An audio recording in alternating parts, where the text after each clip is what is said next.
Ed, whenever you're ready, Beth. Let's see. Jace, what did the board vote First of all, your on name, Jake. tonight? Go ahead. Oh, Sure. Jace, yeah. Jace Houston, General Manager, San Jacinto River Authority. So tonight the board basically is sending a recommendation to the City of Houston. They're our partner in the region on flood management, and so it's certainly a coordinated effort. But what the board voted on was to continue the seasonal lowering program. The spring lowering will essentially be the same. It's a 1 foot lowering down to 200 feet MSL in the months of April and May. That's the spring, and that's unchanged. For the fall, it's a 1 foot lowering to 200 MSL in August, the month of August. After September 1, we would begin another 6 inches down to 199.5. And during that month, if there's a named storm in the Gulf, the city can initiate a pre-release of 6 more inches of water down to 199 at their call. If they call and they initiate it, then they can call for another 6 inches down to 199. That's basically, it's a recommendation back to the city for them to consider. It also included a provision that the staffs coordinate to kind of work out, and we always do, coordinate to work out the details and the timing, because there's a lot more involved. I think I had one more. Oh, and that it would continue through December of 2022. That was the last part of the motion. So that's the River Authority's recommendation down to the city. Now, if the city doesn't accept that recommendation, then what happens? Ultimately, right now, it's their water being released. So they don't have to accept the recommendation. They can call for their water at any time. They could send a counter proposal back, I guess, to the River Authority. Really, it's kind of in their court. What about now, a lot of people were talking Labor Day. Labor Day is 7 days after the release starts. Yeah, for simplicity's sake, I think they mentioned September 1. Labor Day, you're right, it's not always there right at the beginning of September. But we generally let that 6 inches out over 2 weeks anyway. That's been our pattern with the seasonal lowerings. Is we'll do the 1 foot in August, it'll be over 30 days. And we'll do the 6 inches in September over probably 2 weeks. We'll work out those details with the city. So it won't all be after Labor Day, but. What kind of flow does that constitute? When you do, say the 1 foot in a month and 6 inches. It really varies dramatically depending on evaporation. So if we've had a hot, dry summer and we're already 9 inches low and we only need to let out 3 more inches, it may be a flow of 100 CFS. Very, very, very small flow. If we have a storm in the middle of the summer and we're full on August the 1st, then it may be 300 or 400 CFS or something like that to get down that 1 foot over 30 days. Historically, since the lake has been here, what has been the time that has been in this time frame that's been over 200 feet?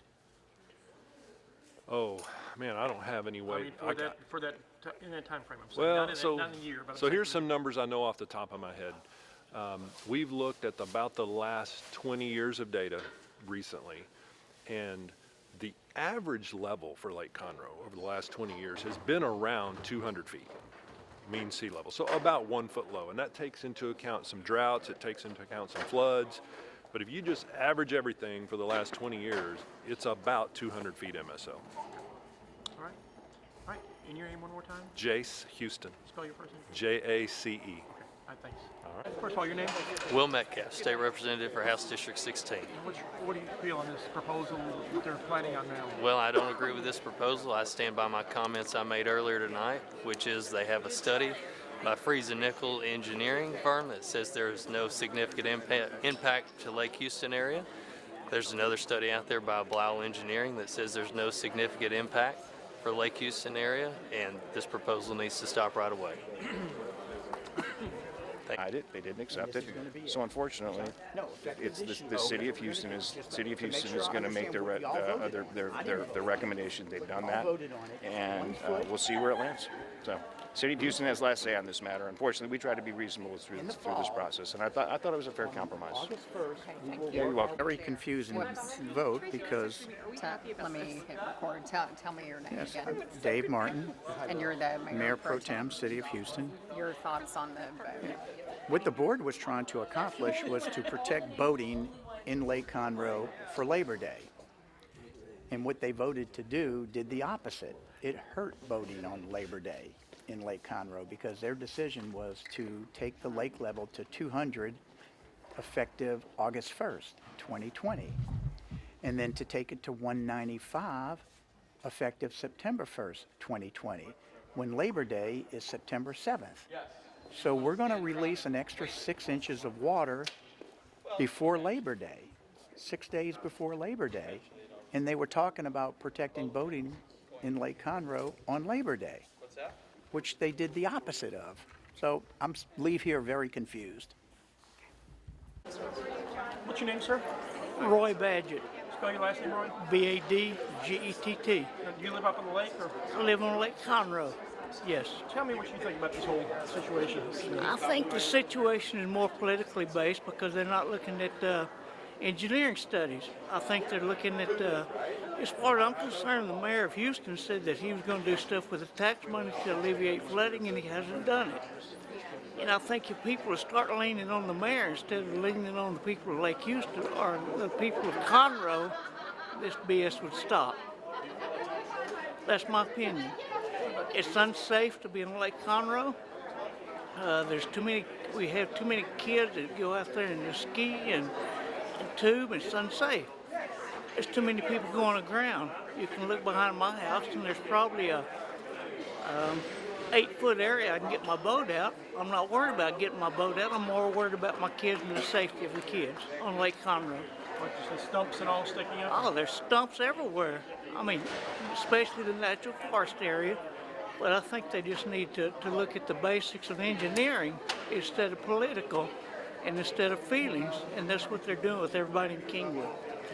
Kingwood was built on a bad area in the first place, and the engineering should have stopped it, but they didn't. My opinion. All right. First of all, your name? Cindy Horswell. Cindy, tell me, did you flood this last time? No, but I had to rescue my mom. My mom was 95 years old on a boat from a independent living facility that was underwater. What's your feeling on this whole thing? Well, basically, I covered this area for a long time as a reporter for the Houston Chronicle for 40 years, and you just watch what the government didn't do. And right now you have Conroe people at the throats of the people in Harris County and Kingwood area and so on, because there was a lack of help from the government. They built 2 dams. They built one in the city of Houston, built one in Conroe, and they built one in Houston. Now, in between there, that immediately caused silting up of the river, and they did no dredging, they did no flood control, there was no drainage improvements whatsoever. Then they allowed sand mining operations to operate in the floodplain, which other states don't do, which allows sand to leach into the river, so that parts of the Lake Houston you can walk ankle deep in, and parts of the river are just so shallow, so the river and the lake don't hold the water they used to. And all these, the lack of the problem has been the government inaction.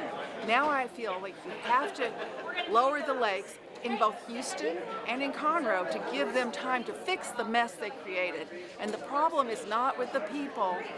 The people are all good and have issues and reasons, and their lives have been disrupted, but it's the government that didn't do their job. So, I mean, up and down the river, you're seeing there's several sand pits, sand mines that are just There are a dozen, and they tear up all the vegetation. And once they remove all the vegetation, when there's rains, it just leaches into the river and fills it up, so it can't hold the water. And then it rushes down into the lake and the river. And after Harvey, there was tons, even more sand, and they've started dredging it, but they haven't made a dent in all of it. Thank you.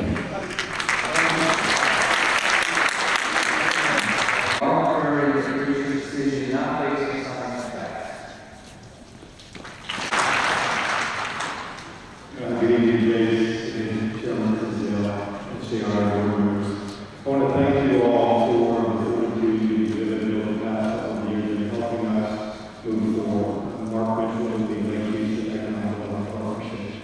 Part of what we talk about tonight is really about the evaluation and the work that's being done and continues to be done. Some of these problems have been created in the last 50, 60 years.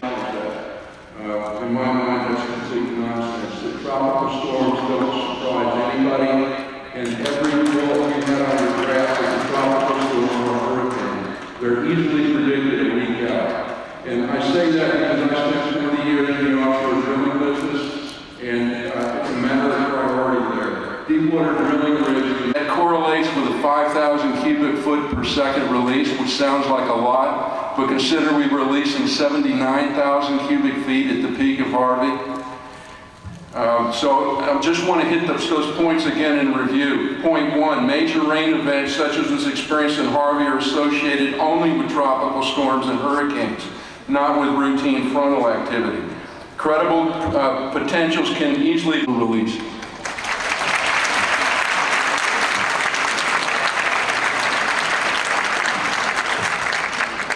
My name is David Flanagan.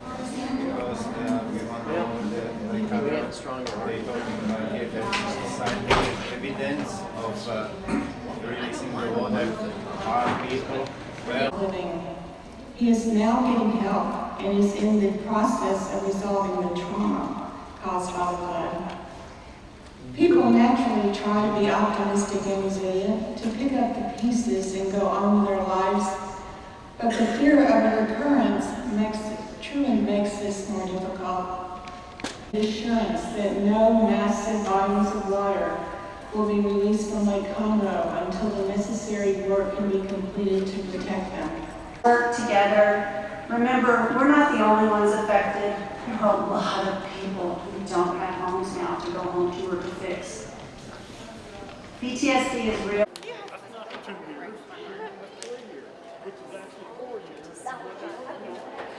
I know.